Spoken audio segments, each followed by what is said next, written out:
Fourth ఎస్టేట్లో అతిథుల పరిచయం. శ్రీ పురుషోత్తం రెడ్డి గారు ప్రముఖ విశ్లేషకులు, రాయలసీమ మేధావుల ఫోరం కన్వీనర్.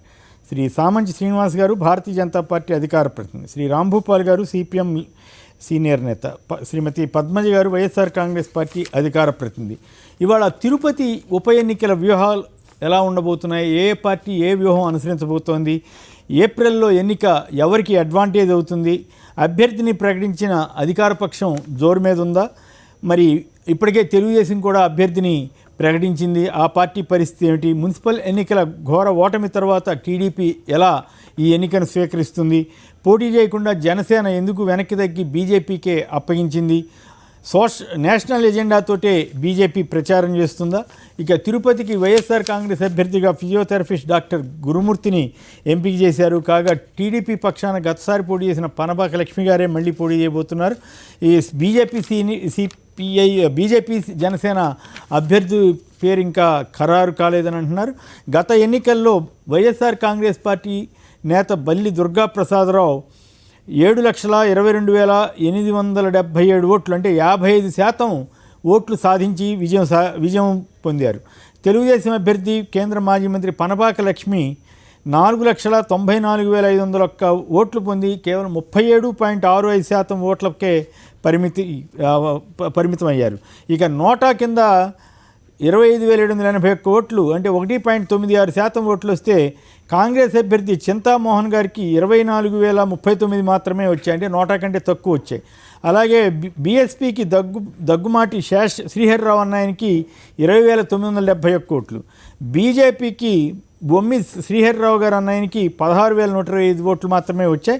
సో ఈ పరిస్థితుల్లో ఈ ఎన్నికలు ఏ రకంగా ఉండబోతున్నాయి, ప్రధానంగా సత్యవేడు, తిరుపతి, శ్రీకాళహస్తి, వెంకటగిరి, సర్వేపల్లి, సూళ్లూరుపేట, గూడూరు అసెంబ్లీ నియోజకవర్గాలు ఇందులో భాగస్వామ్యంగా ఉన్నాయి.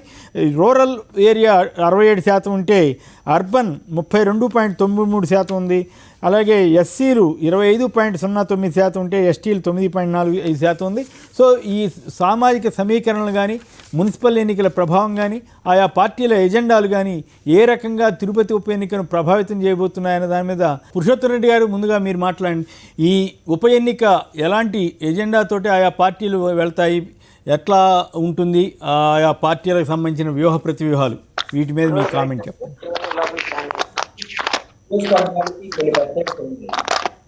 వైఎస్ఆర్ కాంగ్రెస్ పార్టీ ఆవిర్భావానికి ముందు కాంగ్రెస్ పార్టీకి మంచి పట్టున్న నియోజకవర్గం. అనేక కారణాలు ఇచ్చాయి. అన్ని ఎన్నికలు మనం పరిశీలిస్తే తెలుగుదేశం పార్టీ తక్కువ సార్లు గెలిచింది. మెజారిటీ సందర్భాల్లో కాంగ్రెస్ పార్టీ మంచి పర్ఫార్మెన్స్ చూపించింది. వైఎస్ఆర్ కాంగ్రెస్ పార్టీ వైఎస్ఆర్ కాంగ్రెస్ పార్టీయే గెలుస్తుంది. 2014లో రాష్ట్ర వ్యాప్తంగా వైఎస్ఆర్ కాంగ్రెస్ పార్టీ ఓడిపోయినప్పటికీ కూడా, తెలుగుదేశం వచ్చినప్పటికీ కూడా వైఎస్ఆర్ కాంగ్రెస్ పార్టీ ఇక్కడ ఎంపీ గెలిచారు. ఆ తర్వాత మొన్న రాష్ట్ర వ్యాప్తంగా జరిగిన భారీ మెజార్టీ 2,40,000 పైచిలకు వైసీపీ గెలిచింది. ఆ రకంగా సహజ సిద్ధంగా ఈ నియోజకవర్గం వైఎస్ఆర్ కాంగ్రెస్ పార్టీ పట్టణ నియోజకవర్గం మనం చూడాలి. రెండవది రాజకీయ కోణంలో మనం పరిశీలిస్తే పంచాయతీ ఎన్నికలు జరిగినాయి, ఎంపీటీసీ ఎన్నికలు జరిగినాయి, మున్సిపల్ ఎన్నికలు జరిగినాయి. ఇవన్నీ చూసుకున్నప్పుడు కొత్తగా అడ్వాంటేజ్ పరిస్థితులు వైఎస్ఆర్ కాంగ్రెస్ పార్టీ మనకు కనిపిస్తుంది. రెండోది తెలుగుదేశం పార్టీ ఈ మొత్తం ఎపిసోడ్ లో కొంత బలహీనపడింది, అనేక కారణాలు ఇచ్చారు. కాబట్టి ఆ రీత్యా కూడా ప్రతిపక్షం బలహీనపడడం, వీళ్ళు అధికారం ఉండడం వల్ల ఇంచు స్ట్రెంథన్ కావడం వల్ల ఖచ్చితంగా అటు రాజకీయ చరిత్ర చూసుకున్నాం. ఈరోజు వైఎస్ఆర్ కాంగ్రెస్ పార్టీ ఒక బలమైన నియోజకవర్గంగా చూడొచ్చు. కాబట్టి 2,40,000 మెజారిటీకి కొంత అది అనుకున్నాం. కానీ పురుషోత్తం రెడ్డి గారు, మీ వాయిస్ డిస్టర్బెన్స్ వస్తుంది, ఒక్క 2 నిమిషాలు మీరు అది సెట్ చేసుకుందాము. తర్వాత ఇప్పుడు ఒకసారి ప్రభుత్వ సలహాదారు సజ్జల రామకృష్ణారెడ్డి గారు మీడియాతో మాట్లాడుతున్నారు, ఒకసారి చూద్దాం. డాక్టర్ గురుమూర్తి గారిని అధ్యక్షులు ఎంపిక చేశారు. గతంలో ఎలాగైతే నందిగం సురేష్ గారిని, కార్యకర్తగా ఉన్న నందిగం సురేష్ గారిని తీసుకొచ్చి ప్రజల ముందుంచి బాపట్ల పార్లమెంటు, బాపట్ల లోక్సభ నుంచి ఎలాగైతే గెలిపించాము, అలాగే ఇప్పుడు కూడా తిరుపతి లోక్సభ స్థానం నుంచి గురుమూర్తి గారిని అత్యధిక మెజారిటీతో గెలిపించుకోగలిగిన స్థానంలోనే ఒక కార్యకర్తను తెచ్చి నిలబెట్టి గెలిపించాలనే దీంతో అధ్యక్షులు దిశానిర్దేశం చేశారు. ఈ ఎన్నికల్లో పోటీ చేస్తున్న గురుమూర్తి గారిని మీకు ఇంట్రడ్యూస్ చేద్దామని తీసుకొచ్చారు. ఇంకెవరు మీరు ప్రశ్నలు ఇచ్చారు? సార్, అమరావతి ఇన్సైడ్ ట్రేడింగ్కి సంబంధించి ప్రభుత్వం ఇంత చెప్తున్నా కూడా చంద్రబాబు గడ్డంలో అంటే లోకేష్ ట్వీట్ చేశారు ఏమీ చేయలేకపోయారు అన్నది. ఇది కేవలం ఏమీ చేయలేకే ఎస్సీ ఎస్టీ అట్రాసిటీ కేసు అంటూ పెట్టారు అనేది ప్రధానంగా చెప్తున్న ఆ విషయం. ఆ విషయంలో వాళ్ళే ఇంతకుముందు ఏమన్నారు, ఏమీ లేదు కాబట్టి మీరేం చేయలేకపోతున్నారని అన్నారు. సవాళ్ళు విసిరారు నోట్స్ పై నుంచి ఇంతవరకు మీరు ఏదో చేశారు, ఆఖరకు అంతా చేసి కూడా ఏం తేల్చారు, మీరు ఏమీ లేదు కాబట్టి మీరేం తేల్చలేకపోతున్నారు అని అన్నారు. సరే, ఏమైనా తేల్చడానికి అవసరమైన దర్యాప్తులో భాగంగా నోటీస్ పంపగానే హాహాకారాలు చేస్తున్నారు. ఇది అధికార దుర్వినియోగం అంటున్నారు, అసలు ఎస్సీ ఎస్టీ కేసు అప్లై కాదంటున్నారు. ఎస్సీ ఎస్టీ కేసు అది ఓన్లీ ఎస్సీ ఎస్టీలకు సంబంధించిన ఇదే కాదు, వాళ్ళ భూములకు వాళ్ళ ఆస్తులకు సంబంధించి దౌర్జన్యంగానో ఇంకో రకంగానో తీసుకున్నారో లేదా ప్రలోభాలకు గురి చేసి తీసుకున్నా కూడా అవి వర్తిస్తాయి సెక్షన్లు. అది వాళ్లకు తెలుసు. అది సీరియస్ కేసు కావడము, తప్పు క్లియర్గా ఉండడంతో ఏమనాలో తెలియక రకరకాల సాకులు వెతుక్కుంటున్నారు. ఇంకా లోకేష్ గారి ఆయన భాష చూస్తే ఆయనకు ఆ పీకడం అనే దాని మీద ఎందుకంత మోజుందో, బహుశా ఒకటేదన్నా మాట ఉంటే అది తలకాయలో అదే ఉంటుంది అనుకుంటారు. అందుకే మొన్న కూడా నేను ఎక్కడో మెన్షన్ చేశాను, ఉక్కు ప్లాంట్కు సంబంధించి కూడా స్టీల్ ప్లాంట్కు సంబంధించి కూడా 78లోనే వాజ్పేయి గవర్నమెంట్ ఇది చేసింది, 78లో వాళ్ళ నాయన ఫస్ట్ టైం అయిన ఎమ్మెల్యే అయ్యారు తప్ప వాజ్పేయి గారు ఎక్కడా అప్పుడు కాలేదు, 99లో కానీ కాలేదు ఆయన. అలాంటి దానికి సంబంధించి ఎలాంటి మాటలు మాట్లాడుతున్నారు, రిపీటెడ్గా అదే అంటారు. బహుశా రికార్డు ఒకటి తలకాయలో ఒకటి అయితే అదే ఉంటుంది అనుకుంటారు. ఈ పీకడం అనే మాట కూడా దాన్ని చాలా వాళ్ళ నాయన అవమానించినట్టుంది, మామూలు చౌకబారుగా ఉంది. అలాగే ఎస్సీ ఎస్టీకి సంబంధించి వాళ్ళు మాట్లాడుతున్నది అలాగే ఉంది. భయం అనేది బాగా క్లియర్గా కనపడుతుంది. లేదా ఆయన తండ్రి కొడుకుల ధైర్యం, వ్యవస్థలను మేము మేనేజ్ చేయగలమని ఇంకా ఉందేమో ధైర్యం, దానివల్ల మాట్లాడుతున్నారో తెలియదు. కానీ మొత్తం మీద కేసుకు సంబంధించి చట్టం తన పని తను ఎలా చేసుకుంటూ పోతుందో అలా చేసుకుంటూ పోతుంది. ఇందులో ఎలాంటి ఒక వ్యూహాలు కానీ కుట్రలు కానీ లేవనే విషయం అదంత నార్మల్గా జరగడంలోనే, హైప్ క్రియేట్ చేయకుండా మామూలుగా జరగడంలోనే అందరికీ తెలుస్తుంది. రైట్. డాక్టర్ గురుమూర్తి గారిని వైసీపీ క్యాండిడేట్గా పరిచయం చేశారు సజ్జల గారు. ఇక పురుషోత్తమ రెడ్డి గారు చెప్పండి, వైఎస్ఆర్ కాంగ్రెస్ డాక్టర్ గురుమూర్తిని అభ్యర్థిగా ప్రకటించింది, ఆయన పరిస్థితి మీద కూడా మీరు చెప్పండి. అభ్యర్థి గారి ప్రభావం ఎన్నికల్లో పెద్ద ఉండకపోవచ్చు. కారణం ఏంటంటే అభ్యర్థులు కొత్త వాళ్ళు కావచ్చు. అన్నిటికన్నా మించి పార్టీకి బలంగా ఉంటుంది. వైఎస్ఆర్ కాంగ్రెస్ పార్టీకి ఉన్న బలం వైఎస్ఆర్కి ఉంది, తెలుగుదేశం పార్టీ కూడా వాళ్ళకున్న పరిమితమైన వాళ్ళకున్న బలం కూడా వాళ్ళకు ఉంది. కాబట్టి పార్టీ ప్రభుత్వ విధానం, పార్టీ రాజకీయాలే ఎన్నికలను ప్రభావితం చేస్తాయి. వ్యక్తిని దృష్టిలో పెట్టుకొని ఎన్నికలు ప్రభావితం చేసే వాతావరణం లేదు. ఆ రీత్యా చూసుకున్నప్పుడు రాష్ట్రంలో ఉన్న సహజ సిద్ధమైన రాజకీయ అంశాలే తిరుపతిని నిర్ణయిస్తాయి. కాబట్టి తిరుపతి ఇప్పుడు జరుగుతున్న రాజకీయ పరిణామాలు చూసినప్పుడు, నేను ముందే ప్రస్తావించినప్పుడు, గతంలో నుంచి ఈ నియోజకవర్గం వైసీపీకి అనుకూలంగా ఉండడం, కాంగ్రెస్ కి వైసీపీకి, తెలుగుదేశం పార్టీ ఎన్నికల్లో వచ్చిన ప్రతికూల పరిస్థితులు వాళ్ళు ముందే గుర్తించకపోవడం, అపోహలకు వెళ్ళి ఇదేదో సాధిస్తాం అనుకోవడం వల్ల మరింత కొంత డిమోరలేషన్ అయిన పరిస్థితి కనిపిస్తా ఉంది. కాబట్టి వైఎస్ఆర్ కాంగ్రెస్ పార్టీకి గత మెజారిటీకి కొంచెం అటు ఇటుగానే ఉండే అవకాశం తప్ప ఓడిపోయే పరిస్థితి లేదా బలమైన పోటీ తెలుగుదేశం ఇచ్చే పరిస్థితి కూడా మనకేం అనిపించలేదు. తర్వాత దానికి పూర్తి ఆపోజిట్ గా మిగిలిన పార్టీలు, ఇప్పుడు సిపిఎం కావచ్చు, బీజేపీ కావచ్చు, కాంగ్రెస్ కావచ్చు, మనం ఒప్పుకున్నా ఒప్పుకోపోయిన నోట, ఈ నలుగురు మధ్య ఎవరు ముందు ఎవరు వణికే పరిస్థితి వస్తాము. గతంలో కూడా కాంగ్రెస్ కన్నా బిఎస్పీ కన్నా నోటా కన్నా తక్కువ ఓట్లు వచ్చినాయి. కాబట్టి ఇప్పుడు కొత్తగా బీజేపీ అధికారంలో ఉండడం, ఇక్కడ తెలంగాణలో గెలవడం, గెలిచిపోతాను చెప్పడం వల్ల బీజేపీ యొక్క చర్చ వస్తాం తప్ప ప్రజల్లో వచ్చిన మార్పు లేదు. గతంలోకి కొంచెం కాదే జనసేన మద్దతు వల్ల కొంత ఓట్లు పెరిగే అవకాశం ఉంటుంది తప్ప ఇంకేముండదు. కాబట్టి ఈ ప్రధాన మిగతా పార్టీలు ఈ ప్లేస్ లో ఉంటాయి. వైసీపీ తెలుగుదేశం మధ్య పోటీ ఉంటుంది. ఖచ్చితంగా వైసీపీకి చాలా సానుకూల పరిస్థితులు ఉన్నాయి కాబట్టి రాజకీయంగా గెలిచే అవకాశాలు, మంచి మెజారిటీ వచ్చే అవకాశాలు కనిపిస్తున్నాయి. అయితే ఇక్కడ జనసేన వారు వెనక్కి తగ్గటం, పోటీ చేస్తాం అని చెప్పి ఆ తగ్గిన తర్వాత బీజేపీకి వాళ్ళు ఎంతవరకు సపోర్ట్ చేసే అవకాశం ఉంది? ఓ పక్క తెలంగాణలో బీజేపీ తోటి రామ్ అన్నారో, చీ అన్నారో, ఏదో మొత్తం మీద వాళ్ళు చాలా అవమానకరంగా చేస్తున్నారని చెప్పి పవన్ కళ్యాణ్ అంత ఓపెన్గా ప్రకటన చేసిన తర్వాత ఏపీలో బీజేపీ వారికి సహకరిస్తారా, వాళ్ళు టీడీపీకే పరోక్షంగా సహకరించే అవకాశం ఉందంటారా? జనసేన అభ్యర్థి పెట్టకుండా భారతీయ జనతా పార్టీ పెట్టిన వెంటనే ఎగిరి గంతేస్తున్నది తెలుగుదేశం పార్టీ కార్యకర్త. అంటే వాళ్ళకి అంత ఆనందం ఏంటో నాకు తెలియదు. బీజేపీ వాళ్ళకన్నా తెలుగుదేశం వాళ్ళు చాలా యాక్టివ్ ఉన్నారు. అంటే వాళ్ళ నమ్మకం ఏంటంటే జనసేన పోటీ చేస్తుంటే కొంతమేరకు పవన్ కళ్యాణ్ అభిమానించే వాళ్ళు అటు పడుతుంటే మాకు కొంత నష్టం వచ్చి ఉండేదేమో, మా ఓట్లు కొంత పోయేదేమో. ఇప్పుడు బీజేపీ సపోర్ట్ చేయడం, బీజేపీకి జనసేన వాళ్ళు ఎవరైనా తెలుగుదేశం వాళ్ళు నమ్ముతున్నారు కాబట్టి ఆ మేరకు మనకు లాభం అని తెలుగుదేశం వాళ్ళు భావిస్తున్నారు. అంటే దీన్ని బట్టి అర్థమవుతున్నది ఏంటంటే భారతీయ జనతా పార్టీకి జనసేన ఓట్లు ట్రాన్స్ఫర్ కావడం అనేది నాకు అంత సాధ్యమయ్యే పరిస్థితి కనపట్లేదు.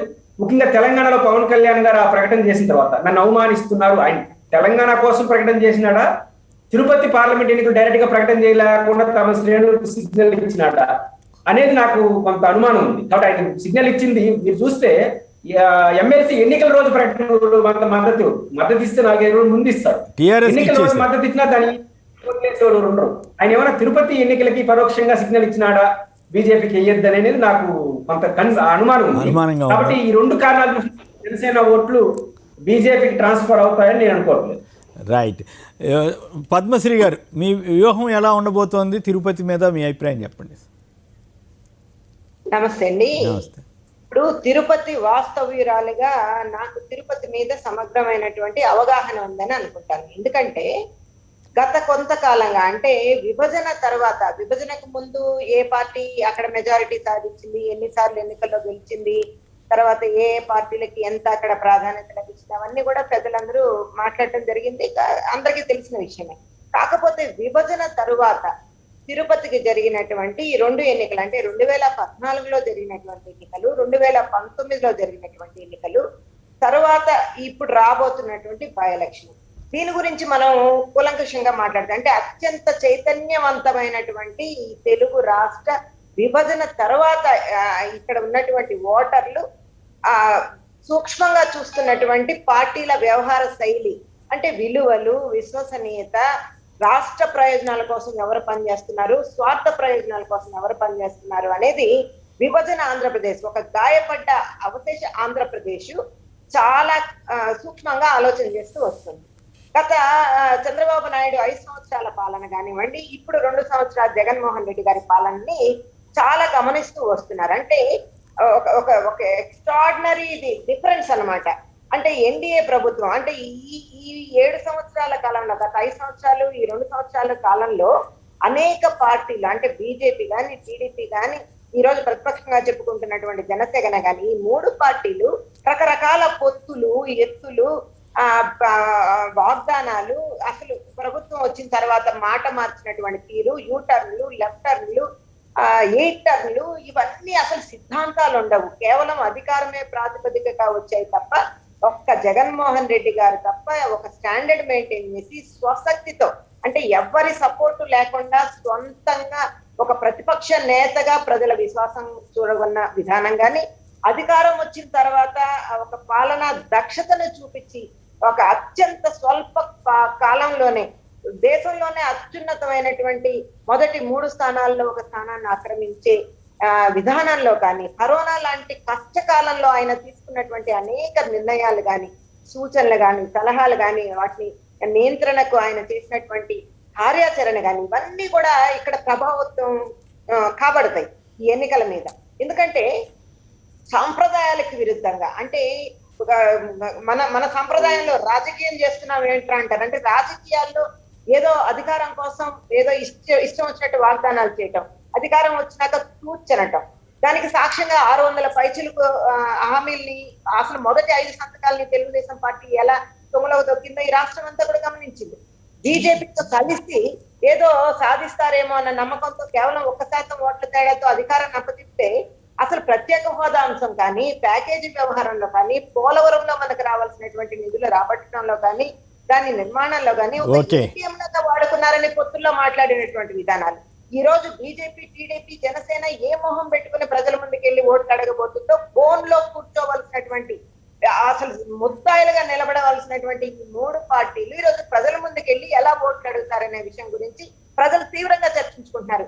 వాటికి అనుబంధంగా ఇంకొకటి యాడ్ చేసుకుంటూ ఈరోజు విశాఖ ఉక్కుకు జరుగుతున్న అన్యాయాన్ని గురించి కూడా ఇక్కడ సమాధానం చెప్పవలసినటువంటి అవసరం ఉంది.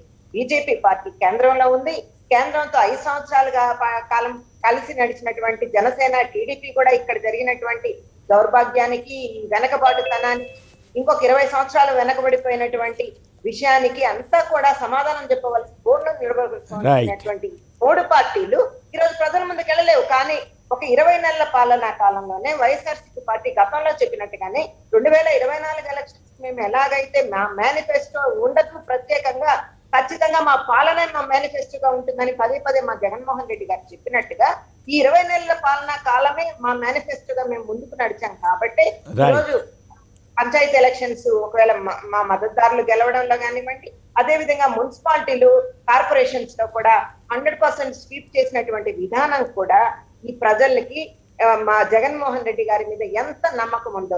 అసలు మనం అనుకుంటూ ఉంటాం దళిత పక్షపాతి, మహిళా పక్షపాతి, రైతు పక్షపాతి, మైనారిటీ పక్షపాతి, కార్మిక పక్షపాతి, కర్షక పక్షపాతి, కానీ ఈ రోజు రాష్ట్ర ప్రజలందరూ కూడా జగన్మోహన్ రెడ్డి పక్షపాతిగా ఉన్నారు. ఈ ముఖ్యమంత్రి పక్షపాతిగా ఉన్నారు. ఈ రాష్ట్ర ప్రజలందరూ కూడా ఆయన చేస్తున్నటువంటి సంక్షేమ అభివృద్ధి కార్యక్రమాలకి జేజేలు పలుకుతున్నారు. 3 ప్రాంతాలని, 4 ప్రాంతాలు, రాష్ట్రాలు, రాజకీయ పార్టీలకు అతీతంగా ఆయన చేస్తున్నటువంటి లబ్ధిని ప్రజలు గుర్తించారు. అర్బన్ కానివ్వండి, రూరల్ కానివ్వండి, ఎక్కడైనా సరే ప్రజలందరూ జగన్మోహన్ రెడ్డి గారు పక్షపాతిగా ఉన్నటువంటి ఈ నేపథ్యంలో జరగబోతున్న ఈ ఎలక్షన్స్ లో ఖచ్చితంగా జగన్మోహన్ రెడ్డి గారు క్లీన్ స్వీప్ చేస్తారు. అత్యధిక మెజారిటీతో గురుమూర్తి గాని గెలిపించుకోబోతున్నారు. దాంట్లో ఎటువంటి సందేహము లేదు. కాకపోతే బీజేపీ, టీడీపీ, జనసేన ఈ 3టికి కూడా ఎలాంటి అర్హత. ఓకే రాంభూపాల్ గారు మీరు మాట్లాడండి. ఈ తిరుపతి ఉప ఎన్నికకు ఏ పార్టీ ఏ ఎజెండాతో ముందుకు వెళ్తుంది? వైఎస్ఆర్ కాంగ్రెస్ని ఎదుర్కొనే పరిస్థితి ఏ మేరకు ఉంటుంది? ఇతరత్ర గురుమూర్తి గారి అభ్యర్థిత్వం పైన కూడా మీ కామెంట్ చెప్పండి. అక్కడ ఉన్న పెద్దలందరికీ కూడా ఒకటి, రేపు తిరుపతి ఉప ఎన్నికల్లో ఫలితం ఏ రకంగా ఉండబోతుంది అనేది స్పష్టంగా కనపడుతుంది. ఎందుకంటే నిన్న జరిగిన లోకల్ బాడీస్ ఎలక్షన్స్ రిజల్ట్స్ కానీ, లేదా అక్కడ జరుగుతున్నటువంటి ప్రత్యేక పరిస్థితుల్లో జరుగుతున్నటువంటి ఉప ఎన్నిక కానీ సహజంగానే అధికార పార్టీకి పెద్ద అనుకూలత ఉంటుంది. ఖచ్చితంగా ఫలితం ఏ రకంగా ఉంటుంది అనేది మనందరికి తెలుసు. కానీ ఫలితం ఒకవైపు ఉన్నప్పటికీ ఇక్కడ జరుగుతున్న ఎన్నికల సందర్భంగా జరిగే చర్చ చాలా ముఖ్యంగా రాష్ట్ర ప్రజలకు సంబంధించి, రాష్ట్ర భవిష్యత్తుకు సంబంధించిన తీవ్రమైన చర్చ జరిగే అవకాశం ఉంది. ఎందుకంటే బీజేపీ కేంద్రంలో అధికారంలో ఉంది, బీజేపీ అక్కడ పోటీలో ఉంటుంది, జనసేనతో కలిసి ఉంటున్నామని చెప్పేసి ఇప్పటి వరకు ప్రకటించారు. కాబట్టి సహజంగానే జనసేనతో కలిసి అక్కడ పోటీలో ఉండే బీజేపీ ఈ ప్రాంతానికి, అందులో ఆంధ్రప్రదేశ్ కు, ప్రత్యేకంగా రాయలసీమ జిల్లాలకు ఇచ్చిన హామీలు, అమలు, వీటి గురించి కూడా రేపు చర్చనీయాంశం అవుతుంది. అందుకనే బీజేపీ చాలా ముందు నుంచే చాలా జాగ్రత్తగా ఇవన్నీ చర్చనీయాంశం కాకుండా ఉండడానికే బండి సంజయ్ లాంటి వారిని పిలుచుకొచ్చి భగవద్గీత, బైబిలా ఏ పార్టీ మీకు కావాలి అనేంతగా మతపరంగా చర్చ జరపడానికి ఒక ప్రయత్నం చేసినారు. ఇప్పుడు కూడా చూస్తున్నాం, రామతీర్థం టు కపిల తీర్థం టు రామతీర్థం అనేటువంటి యాత్ర, ఇట్లాంటివి అనేకం వారంతా చేసిన విషయాలు మనకు తెలుసు. అందుకని దాని ఉద్దేశంగానే ఇక్కడ జరిగే రాయలసీమ డిక్లరేషన్ ఏదైతే బీజేపీ 2018 ఫిబ్రవరి 23వ తారీఖు నాడు కర్నూలులో వారు రాయలసీమ డిక్లరేషన్ పేరుతో రాయలసీమ అభివృద్ధికి సంబంధించి ఏదైతే ప్రకటించున్నారో వాటన్నిటికీ ఇప్పుడు జవాబు చెప్పాలి. ఎందుకంటే వాళ్ళు అధికారంలోకి వచ్చే ముందు ఇచ్చిన హామీలు, వారి పార్టీగా నేరుగా డిక్లరేషన్ పేరుతో రాయలసీమకి ఇచ్చినటువంటి ప్రకటన, వీటన్నిటి కూడా జవాబు చెప్పాల్సి వస్తుంది. ప్రత్యేకంగా తిరుపతికి ప్రత్యేకత కూడా ఉంది. మనందరికి తెలిసిందే, రాష్ట్ర విభజన తర్వాత అక్కడ జరుగుతున్న ఎన్నికల్లో, ఆనాడు జరిగిన ఎన్నికల సందర్భంగా తిరుపతిలో నుంచే వెంకటేశ్వర స్వామి సాక్షిగా నేను ప్రత్యేక హోదా ఇవ్వబోతున్నాం అని చెప్పేసి ఆ రోజు నరేంద్ర మోడీ గారు ఎన్నికల ప్రచారంలో పాల్గొన్న విషయం కూడా మనకు తెలుసు. కాబట్టి ఇవన్నిటికీ కేంద్రం ఇప్పుడు తిరుపతి. కాబట్టి బీజేపీ, కేంద్ర ప్రభుత్వం రాష్ట్ర ప్రజలకు ఇచ్చిన హామీ, బీజేపీ పార్టీగా ఇచ్చినటువంటి హామీ, ఈ అమలు, వీటి గురించి సహజంగానే ఈ పార్లమెంట్ ఎన్నికల సందర్భంగా, ఈ పార్లమెంట్ ఎన్నిక సందర్భంగా చర్చనీయాంశం అవుతుంది. దానికి బీజేపీ జవాబు చెప్పాలి. అదేవిధంగా తెలుగుదేశం కూడా తన వైఖరి ఏమిటో చెప్పాలి. ఎందుకంటే తెలుగుదేశం ప్రభుత్వం గతంలో అధికారంలో ఉన్నప్పుడు చేసిన వైఖరి కానీ, లేదా ఈ రోజుకు కూడా తెలుగుదేశం బీజేపీ పట్ల అనుసరిస్తున్న వైఖరి ఏమిటో స్పష్టం చేయాల్సిన అవసరం ఉంది. ఎందుకంటే బయటికి ఎంత ప్రతిపక్షంగా మాట్లాడుతున్నప్పటికీ చాలా విషయాల్లో పార్లమెంట్ లో బీజేపీని బలపరుస్తూ వచ్చినారు. అది వ్యవసాయ చట్టాలకు సంబంధించి కావచ్చు, లేదా వివిధ రకాల బిల్లులకు సంబంధించి కావచ్చు, అనేక విషయాలకు, లేబర్ కోడ్స్ రద్దు చేసినప్పుడు కానీ అనేక విషయాల్లో తెలుగుదేశం ఎంపీలు కూడా బీజేపీకి మద్దతు ఇచ్చినారు. ఇప్పుడు ఈ ఎన్నికల్లో ఏం మాట్లాడతారు? విశాఖ ఉక్కుతో పాటుగా ఇతర ప్రైవేటీకరణ, అందులో ప్రత్యేకంగా రైల్వే జంక్షన్, అక్కడ రైల్వే ప్రైవేటీకరణ నిన్న కేంద్రంలో ఉండేటువంటి ప్రభుత్వం చాలా స్పష్టంగా చెప్పింది, మేము రైల్వేలో కూడా ప్రైవేటీకరించబోతున్నామని. కాబట్టి ఇవన్నిటికీ రేపు తెలుగుదేశం ఏం ప్రశ్నిస్తుంది?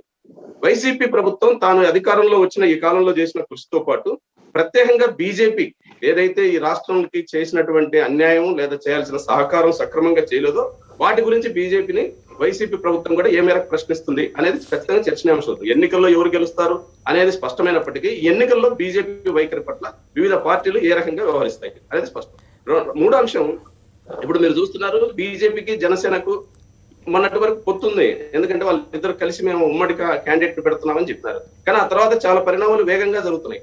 ఇప్పుడు విజయవాడలో వాళ్ళ పార్టీ నాయకుడు ఇచ్చినటువంటి ప్రకటన కానీ, లేదా నేరుగా పవన్ కళ్యాణ్ గారు హైదరాబాద్ లో మాట్లాడినటువంటి ప్రకటన కానీ, ఇవన్నీ మనకు చాలా వీళ్ళ మధ్య బంధం బలంగా లేదు, బంధం బలహీన పడుతుంది అనేది డిబేట్స్ లో చాలా సందర్భాల్లో మనం చెప్పాం. లేదు, వాళ్ళు మేము చాలా బంధంగా ఉన్నాం, అనుబంధం మరింత పెరిగిందని చెప్పినారు. ఆ బంధం ఏం లేదనేది స్పష్టమవుతుంది. రేపు తిరుపతి ఉప ఎన్నికల్లో కూడా అది బహిర్గతం అవుతుంది.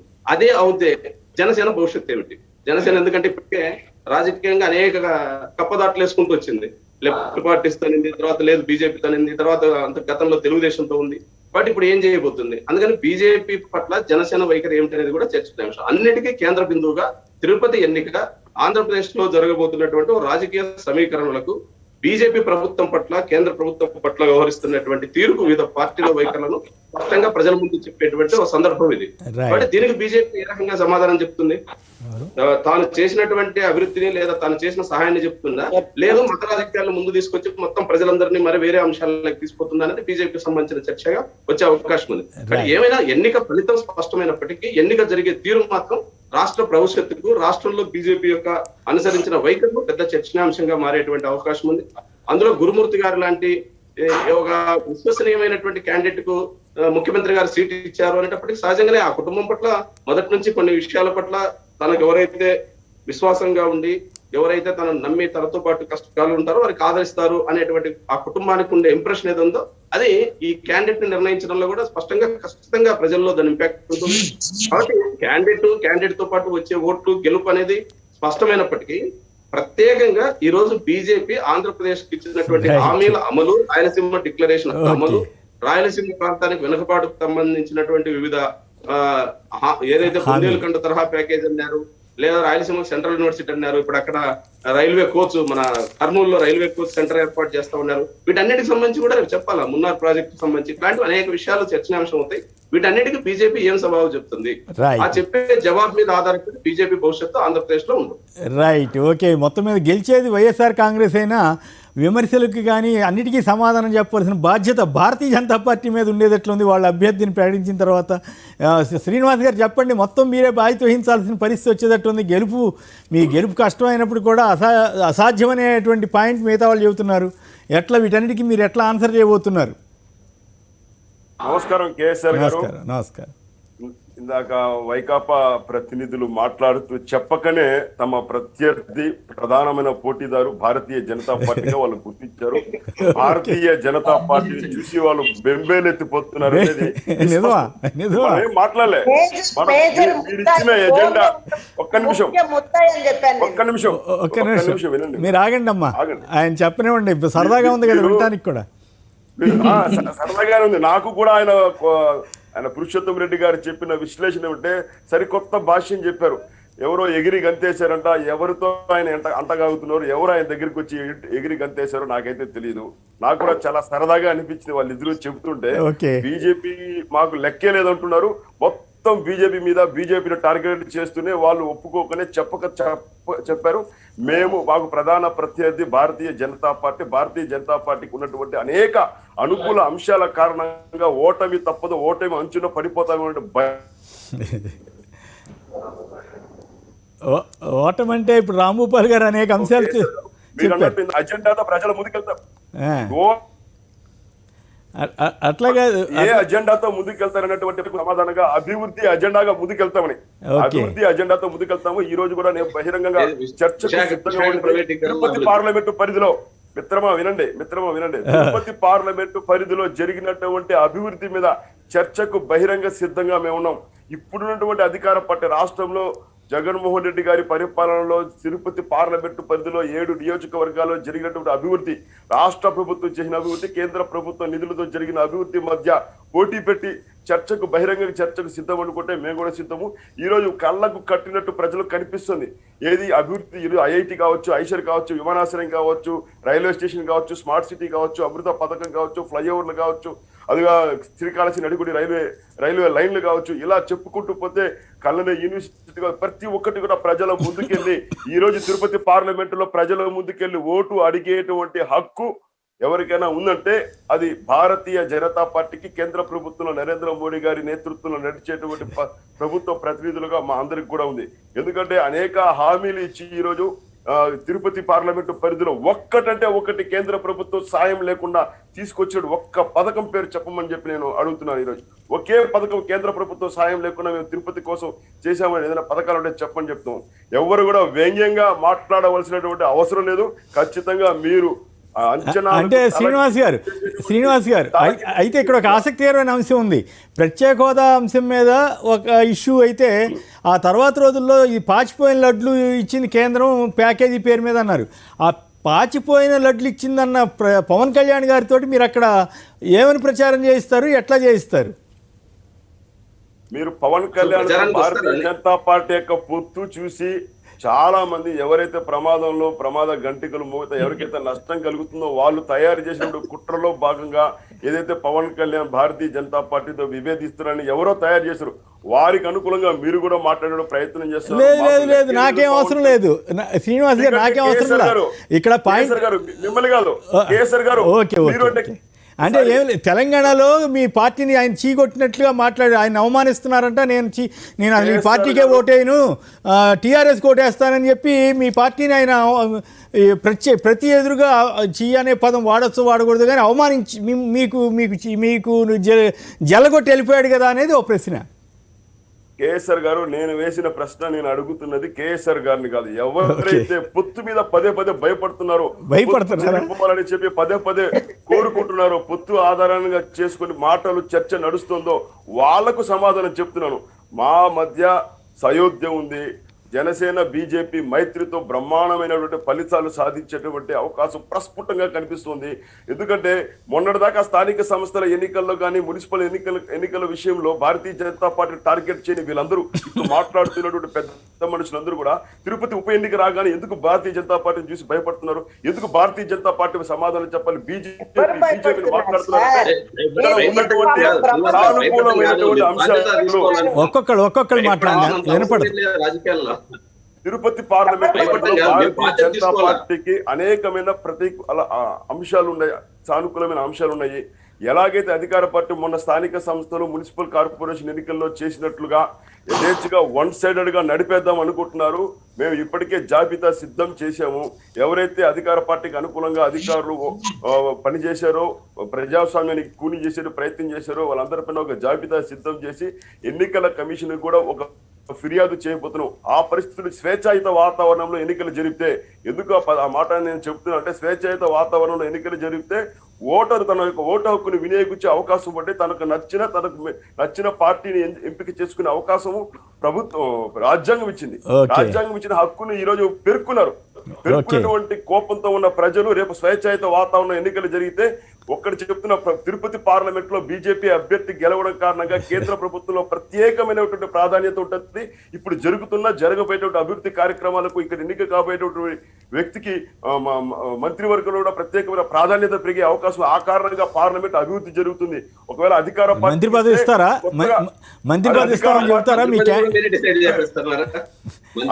పార్టీకి ఇచ్చేదాని వల్ల 22, 23 అవుతుంది తప్ప తిరుపతి ప్రజలకు ఒరిగేది ఏమి లేదు. ఇక మీరు ఎలాగో ప్రతిపక్ష పార్టీని గుర్తించడం లేదు, ప్రతిపక్ష పార్టీని మేము అసలు గుర్తించట్లేదు, మేము అధికార పార్టీని మేము గుర్తిస్తున్నాం. ఒకవేళ గుర్తించినా ప్రజలు గుర్తించవద్దని పదే చెప్తాం. ఎందుకంటే వాళ్ళకి 3 కాస్త 4 అవుతుంది తప్ప మనకు వనగురే ప్రయోజనం లేదు. అదే బీజేపీ అభ్యర్థి గెలిస్తే డబుల్ ఇంజిన్ వేగంతో తిరుపతి పార్లమెంట్ అభివృద్ధి ఇదే అజెండాతో ముందుకు పోతుంది. ఎన్నికల ప్రచారం బాగానే చేశారు, దాంట్లో అనుమానం లేదు. కానీ ఆయన బాగా చేశారు, నాకంటే ఎక్కువ చేశారు ఆయన ఎన్నికల ప్రచారం. నా విశ్లేషణ చెప్పాను, అది కూడా కరెక్టే. పురుషోత్తమ్ రెడ్డి గారు చెప్పండి, మీ మీద కూడా ఆయన కామెంట్ చేశారు. ఒకటి కమిషన్ గారు ఎంతగా ప్రజల్ని ఏ పార్టీ అయినా ఓటు ఎట్ట అడుగుతుందంటే, ఈ ప్రాంతానికి ఇది చేశాము, భవిష్యత్తులో ఇది చేయబోతాం అడుగుతుంది. శ్రీనివాస్ గారి ఫైనల్ స్లోగన్ ఏంటి? ఇక్కడ గెలిపిస్తే మంత్రి పదవి ఇస్తాం. ఎవరికి? ప్రజలకా, ఎంపీకా? అంతకంటే ముందే చెప్పాను, చేసిన అభివృద్ధి మీద వెళ్తామని. ఐషరు, ఐఐటి, విమానాశ్రయం, రైల్వే స్టేషన్, ఫ్లైఓవర్, అమృతం 2200 కోట్లు, అమృత పథకం నిధులు చెప్తామని చెప్పాను. పురుషోత్తమ్ చెప్తాను. ఇప్పుడు ప్రజలకి ఏమీ తెలియదని అమృత పథకం గురించి మాట్లాడుతున్నారు. గతంలో అమృత పథకానికి జవహర్ లాల్ నెహ్రూ అర్బన్ డెవలప్మెంట్ పేరుతో ఉండింది. దాని పేరు మార్చేసి అటల్ బిహారీ వాజ్పేయి పేరుతో వీళ్ళు మార్చుతున్నారు. దానికి అమృత పథకం ఏదో కొత్తగా ఇచ్చినట్టు చెప్తారు. రాజశేఖర రెడ్డి గారు ముఖ్యమంత్రి ఉన్నప్పుడు ఇందిరమ్మ పథకం వచ్చింది, ఇంటిగ్రేటెడ్ డెవలప్మెంట్ స్కీమ్ పేరుతో హౌసింగ్ సంబంధించి. దానికి ఇంకొక పేరు వీళ్ళు పెట్టినారు. తర్వాత అంతకుముందు ప్రధానమంత్రి ఆవాస్ యోజన పథకం ఉంది. కేంద్ర ప్రభుత్వం రెగ్యులర్ గా మున్సిపాలిటీలకు కానీ జిల్లాలకు కానీ డెవలప్మెంట్స్ లో నిధులు వస్తుంటాయి. రాష్ట్ర ప్రభుత్వం, కేంద్ర ప్రభుత్వం మరియు లోకల్ బాడీస్ కలిపి డెవలప్మెంట్ యాక్టివిటీస్ లో అది స్వతంత్రం వచ్చినప్పటి నుంచి వస్తాయి. కానీ వీళ్ళు పేర్లన్నీ మార్చేసి అదేదో కొత్త పథకం ఇక్కడ పెట్టినట్టుగా భ్రమలు కల్పిస్తే జనం మెచ్చుకోరనేది గమనంలో పెట్టుకోవాలి. శ్రీనివాస్ గారు చెప్పింది కరెక్ట్. ఐఐటి వచ్చింది, ఐజర్ వచ్చింది, దాని ఎవరు కాదండి. కానీ అభూత కల్పన చేయొద్దండి. Tirupati international airport doctor Rajasekhara Reddy కాలంలో పునాదులు వేసి కాంగ్రెస్ పార్టీలో ముగిసిపోతే పాపం వాళ్ళు ఓపిక లేక రిబ్బన్ కటింగ్ చేయాలి. మీరు రిబ్బన్ కటింగ్, రిబ్బన్ 2 తెచ్చుకొని కట్ చేసేసి ఇది మేము పెట్టేసామని మాట్లాడితే తిరుపతి ప్రజలు, రాష్ట్రం అంతా నమ్మొచ్చు. తిరుపతి ప్రజలకు తెలుసు కదా, బాలాజీ ఎయిర్పోర్ట్ ని కొమ్మినేని గారు, వెంకయ్య నాయుడు గారు వీళ్ళందరూ అధికారంలోకి వచ్చిన 3వ నెలకు ప్రారంభించారు. 3వ నెలకి కూడా ఇంటర్నేషనల్ ఎయిర్పోర్ట్ కడతారండి, 3 నెలలు ఇంటర్నేషనల్ ఎయిర్పోర్ట్ కడతారు ఎవరైనా? కాబట్టి 2017లో 181 కోట్లు, 2019లో 117 కోట్లు విడుదల చేయబడింది. వినండి, ఇలాంటి అభివృద్ధి కల్పలు వినరు. కానీ మీరు చేసిన అన్యాయాలు ఎన్ని ఉన్నాయి? తిరుపతిలో బహిరంగ సభ పెట్టి ప్రత్యేక హోదా గురించి మాట్లాడారు. రాయలసీమ ప్యాకేజీ రూపాయి ఇవ్వలేదు. తిరుపతి నుంచి 10 కిలోమీటర్లు దాటి వెళ్తే మన్నవరం ముగించేశారు. 240 కోట్ల రూపాయలు ఖర్చు పెట్టి మొదటి దశ పూర్తయింది. వ్యాపారం కూడా 150 కోట్లు చేస్తే దాన్ని పూర్తి చేశారు. నెల్లూరు తిరుపతి మధ్యలో ఉన్నటువంటి దుగ్గరాజపట్నాన్ని జాతీయం చేసేసినారు, జాతికి అంకితం చేశారు, జాతీయం చేసినారు. చిత్తూరు జిల్లాలో ఉన్నటువంటి కానీ నెల్లూరు జిల్లాలో 2 జిల్లాల్లో ఉన్నటువంటి ఈ ప్రాంతంలో మీరు చేసిన అన్యాయం వల్ల దుగ్గరాజపట్నం పోయింది, మన్నవరం పోయింది, రాయలసీమ ప్యాకేజీ పోయింది. అన్ని పోగొట్టిన మీరు నష్టం ఎంత చేశారు, లాభం ఎంత చేశారు? బేరీజు వేసుకునే శక్తి సామర్థ్యం ప్రజలకు ఉంటాయి. అయితే సామంచి గారు అర్థం చేసుకోవాల్సింది, మాకు రాంభూపాలన్నకి సైద్ధాంతికం మీరంటే ప్రేమ ఎక్కువ కాబట్టి ఎక్కువ మీ గురించి మాట్లాడారు. కానీ ఖచ్చితంగా జగన్ గారు కానీ చంద్రబాబు నాయుడు గారు కానీ మీ ప్రస్తావనే తయారు కాబట్టి చూసుకోండి ఎన్నికల ప్రచారం మీరే గొలుపుకుంటే తప్ప. ఎందుకంటే మిమ్మల్ని వాళ్ళు ప్రత్యర్థులు కాదు, అందువల్ల మీ గురించి మాట్లాడరు. మీరంటే భయం అని కాదు, లేని వాళ్ళని పెట్టుకోరు. కాబట్టి జగన్ గారు కానీ చంద్రబాబు గారు కానీ పద్మజ గారు మాట్లాడారు కానీ వాళ్ళిద్దరు మీ పేరు కూడా ప్రస్తావించరు. ఎందుకంటే వాళ్ళిద్దరు పరస్పర పోటీదారులు. పోటీ లేని ఆయన్ని తీసుకొచ్చి ముందెందుకు పెడతారు? కాబట్టి మిమ్మల్ని ఎవరు భయపడరు, బాధపడరు. ఎన్నికల ప్రచారంలో ఎవరేం మాట్లాడుతారో చూద్దాం. రాంభూపాల్ గారు మీరు చెప్పండి. ఇది ఇంట్రెస్టింగ్ పాయింట్ ఏంటంటే కాంగ్రెస్ టీడీపీలకి ఇది పోటీదారుడు కాబట్టి బీజేపీ గురించి అసలు ఎవరు మాట్లాడరని అంటున్నారు ఆయన పురుషోత్తం రెడ్డి గారు. ఒకటి సార్, బీజేపీ గురించి సహజంగా మాట్లాడాలనే నేను కోరుకుంటున్నాను. ఎందుకంటే అది కేంద్రంలో ప్రభుత్వం, ఇక్కడ ఒక క్యాండిడేట్ పార్టీలో శ్రీనివాస్ గారు లేదా ఇంకో వ్యక్తులు కాదు, కేంద్రంలో ప్రభుత్వం ఉంది. ఆ ప్రభుత్వం ఆంధ్రప్రదేశ్ కు గత 6 సంవత్సరాలు 7 సంవత్సరాలు దాదాపుగా 7 సంవత్సరాల్లో చేసినటువంటి అన్యాయం గురించి ఖచ్చితంగా 2 ప్రధాన పార్టీలు మాట్లాడినప్పుడే చర్చ బీజేపీ చేస్తున్నటువంటి తప్పు లేదా బీజేపీ ఆంధ్రప్రదేశ్ చేయాల్సినటువంటి న్యాయం ఎందుకు చేయలేకపోయింది అనేది మనం ప్రశ్నించడం ద్వారానే ఈ రోజు కేంద్రం నుంచి నిధులు రాబట్టడానికి అవకాశం ఉంది.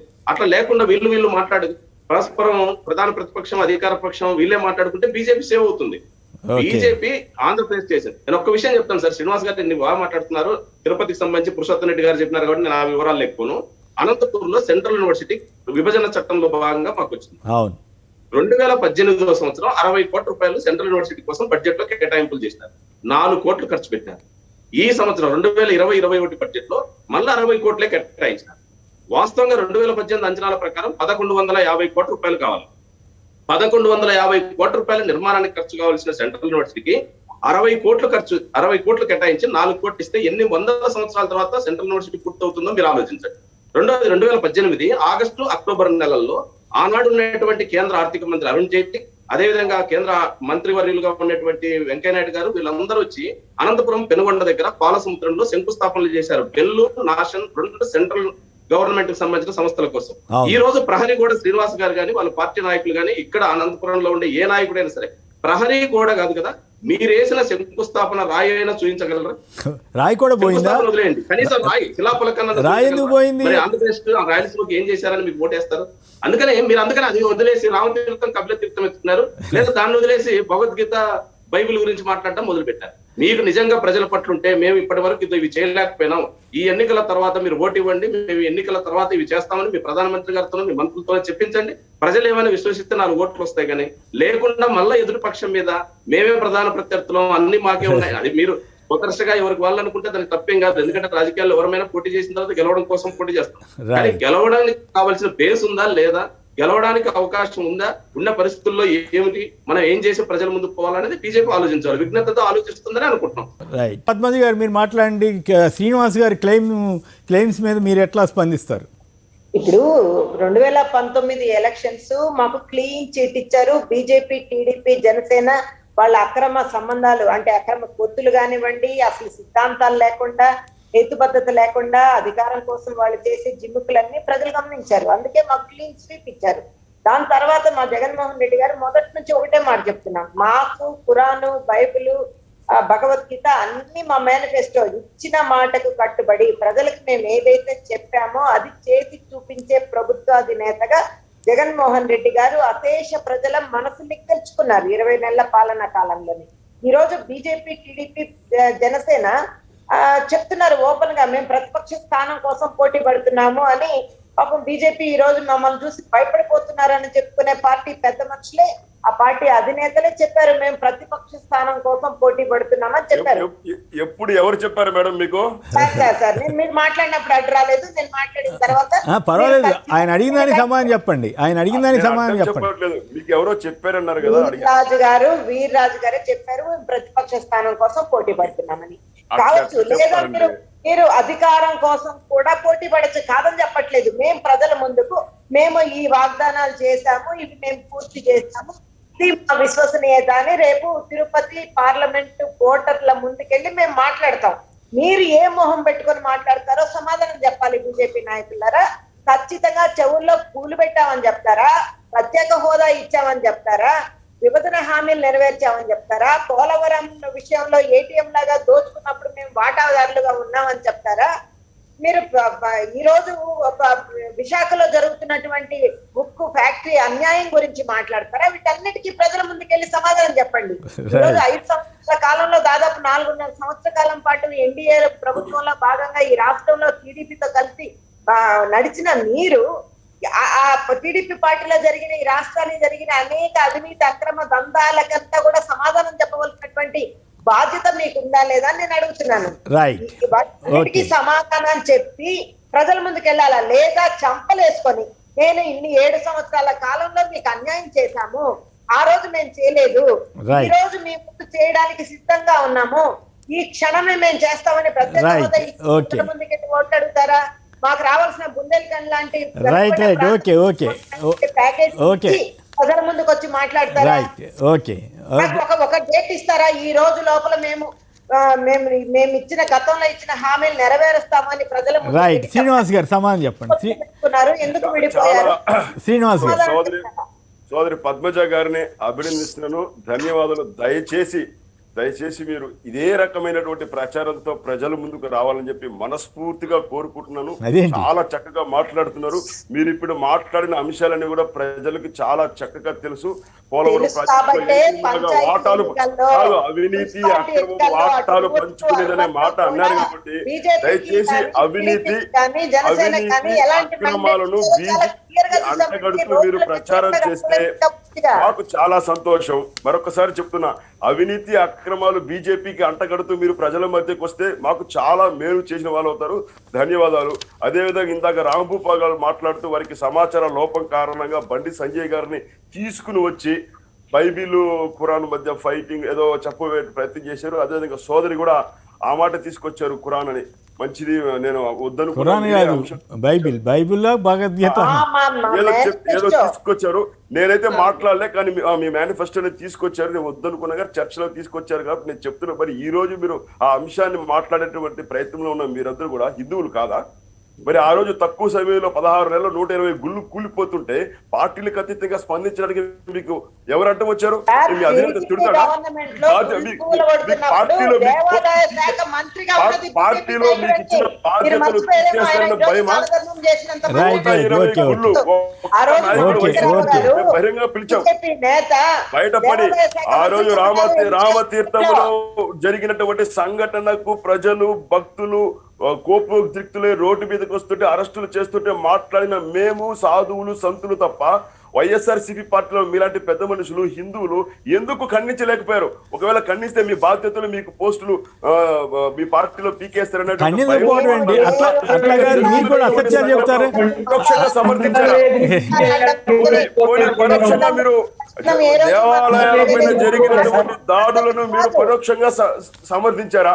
ఓకే, అయితే తెలివిగా మీరు అదిగా శ్రీనివాస్ గారు అజెండాతో ముందుకెళ్తామని స్పష్టం చేస్తున్నాను. ఏం చేశారో శ్రీనివాస్ గారు మా దగ్గర చిట్టా ఉంది.